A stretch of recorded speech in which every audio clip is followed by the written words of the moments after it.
अस्सलाम वालेकुम सामईन। पिछली किस्त में हमने देखे थे कि नबी सल्लल्लाहु अलैहि वसल्लम और हज़रत अबू बकर रज़ी अल्लाह मक्का से मदीना हिजरत के लिए सफ़र पर रवाना हुए हैं और मदीना वाले बहुत शौक़ और ख़ुशी से आप सल्लल्लाहु अलैहि वसल्लम का इंतज़ार कर रहे हैं। अब हम देखेंगे आगे की किस्त। यसरब में कुछ ऐसे खुशकिस्मत अहले ईमान भी थे जो हुजूर सरवर कायनात के दीदार फैज़ आसार से मुशर्रफ हो चुके थे, मगर ज़्यादा तादाद अभी इस सआदत के इंतज़ार में थी। जो लोग मक्का हुजूर की खिदमत बारियाबी का शर्फ हासिल कर चुके थे वो दिल ही दिल में खुश थे कि मोहम्मद रसूलुल्लाह सल्लल्लाहु अलैहि वसल्लम जब हम न्याज़मंदों और ग़ुलामों को देखेंगे तो हमें पहचान कर मुस्कुराएंगे। कितनी हसीन, दिलकश और तस्कीन आमीज़ होती है मोहम्मद अरबी सल्लल्लाहु अलैहि वसल्लम की मुस्कुराहट। दिल गमों से चाहे कितना ही निढाल क्यों ना हो, मगर रसूल मोहतरम सल्लल्लाहु अलैहि वसल्लम के तबस्सुम को देखकर गुलाब की मानिंद शादाब हो जाता है। अब ये सआदत हमें घर बैठे मैसर आ गई। पहले प्यासे दरिया के पास जाया करते थे और अब अल्लाह का करना ऐसा हुआ कि ख़ुद दरिया प्यासों के पास यहाँ आ गया। जो लोग सआदत दीदार से अभी तक महरूम थे उनकी खुशी की कोई इंतहा न रही। शौक़ नज़ारा चुटकियाँ लेता कि वो आ रहे हैं। कुबा से चल दिए, रवाना हो चुके। कुबा वालों ने रिकाब को चूम कर अलविदा कही। वो यसरब में तन्हा तशरीफ़ नहीं ला रहे हैं।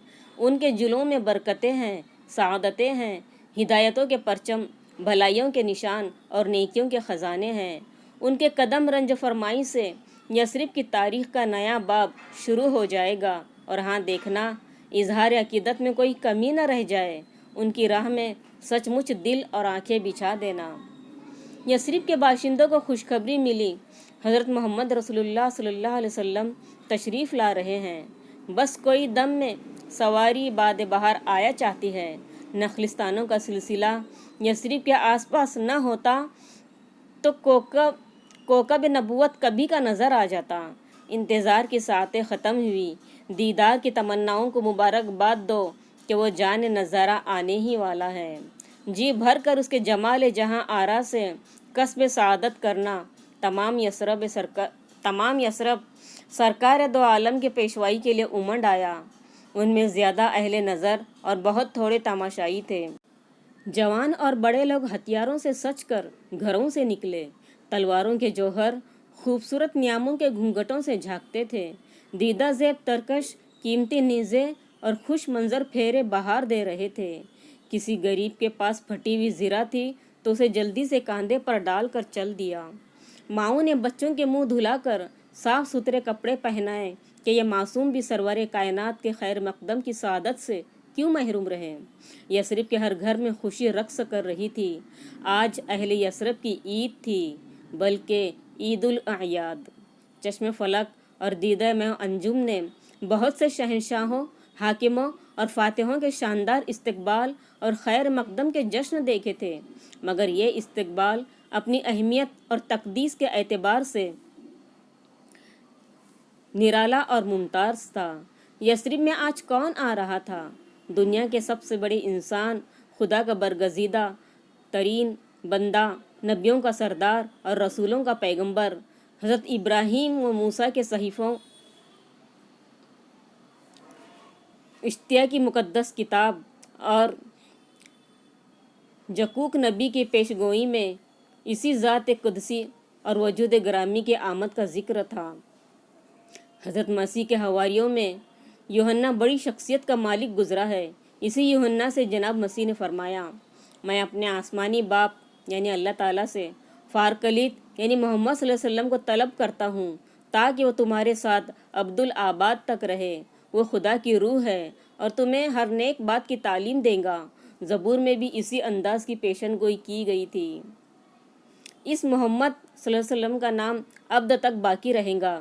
जब तक आफताब की रोशनी रहेंगी इस नाम का रिवाज भी दुनिया में रहेगा। दुनिया वाले इसके सबब अपने लिए मुबारक समझेंगे और सारी कौमें उसकी बारगाह में हदिया तबरीक पेश करेंगी। یثرب والے جس کے خیر مقدم شرف حاصل کر رہے تھے، اس کی ذات گرامی پر اللہ تعالیٰ نے اپنی رحمتوں کا تمام کر دیا تھا۔ اس سے بڑھ کر نہ کسی کو نوازا گیا اور نہ کسی کو نوازا جائے گا۔ دنیا کے تمام بڑے اور معزز آدمیوں میں وہ سب سے زیادہ محترم اور مکرم تھا۔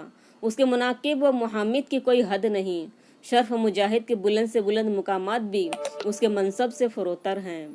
یثرب اس مقدس ترین خلائق اور برگزیدہ روزگار کا دارالہجرت بن رہا تھا۔ یہ بظاہر ایک نئی سی بات تھی، مگر کسی کے آئین ادراک پر اس واقعی کا بہت پہلے عکس پڑ چکا تھا۔ قرآن پاک میں یمن کے بادشاہ تبا کا ذکر آیا ہے۔ اسی تبا نے اپنے ساتھ فوج لے کر یثرب پر حملہ کر دیا۔ اوس و خزرج اور یہودیوں نے پوری قوت اور انتہائی دلیری کے ساتھ مدافعت کی۔ یثرب کے لوگ ہمیشہ سے نرم دل، متواضع اور خوش اخلاق واقع ہوئے تھے۔ رات میں تو یہ لوگ تبا اور اس کے ہمراہیوں کی مہمانداری کرتے، اور دن نکل آتا تو میدان جنگ میں آ کر نبرد آزما ہو جاتے۔ تبا اپنے جی میں بہت پشیمان ہوا کہ میں اتنے متواضع اور مہمان نواز لوگوں سے لڑ کر اپنے ضمیر کا خون کر رہا ہوں۔ اس نے صلح کے لیے سلسلہ جنبانی کی۔ دونوں طرف سے کچھ لوگ صلح صفائی اور بیچ بچاؤ کرانے کے لیے مقرر ہو گئے۔ انہی پنچوں اور ثالثوں میں ایک شخص اجیہا نے تبا سے کہا کہ ہم آپ ہی کی قوم ہیں، آپ کو ہم سے جنگ نہیں کرنی چاہیے تھی، اور یہ بھی کہ ہمارے اس شہر کو آپ فتح بھی نہیں کر سکتے۔ تبا نے پوچھا کہ آخر اس کا سبب کیا ہے؟ میں اخلاق و مروت کے سبب صلح کر لی ہے، ورنہ میری فوجیں تو تمہارے شہر کے دھوئے اڑا دیتی۔ اجیہا بولا کہ ہمارا شہر ایک نبی کی فروگاہ ہے جو قریش میں سے ہوگا۔ اس جواب کو سن کر تبا نے فوراً یہ شعر پڑھا۔ شعر کا مطلب ہے، اس نے مجھے نصیحت کی کہ میں اس آبادی سے ہٹ جاؤں جو محمد صلی اللہ علیہ وسلم کے لیے محفوظ رکھی گئی ہے۔ ماضی کی تاریخ مستقبل پر روشنی ڈال رہی تھی۔ وہ جو کتاب یسیع کے 42ویں باب کے 11ویں درس میں لکھا تھا، جب وہ آئے گا تو سلبہ یعنی یثرب کا پرانا نام، سلبہ کے باشندے گیت گائیں گے۔ تو اب اس کے ظہور کی ساعت آ گئی تھی۔ سرور موجودات اور خلاصہ کائنات کی سواری کو دیکھ کر یثرب کے لوگوں کی خوشی کے مارے چیخیں نکل گئی۔ آپس میں ایک دوسرے کو مبارکباد دے رہے تھے۔ اہلاً و سہلاً، جاندار مرحبا کے شور سے پہاڑوں کی گھاٹیاں گونج رہی تھی۔ سب کے چہروں پر مسرت کی سرخی نمودار ہو گئی تھی، جیسے کسی نے سرخ گازے اور عبیر و گلال کا ہاتھ ان کے رخساروں پر پھیر دیا ہے۔ خوشی نے اہل یثرب پر والہانہ کیفیت طاری کر دی تھی۔ اس کے آگے کی قسط انشاءاللہ اگلی بار۔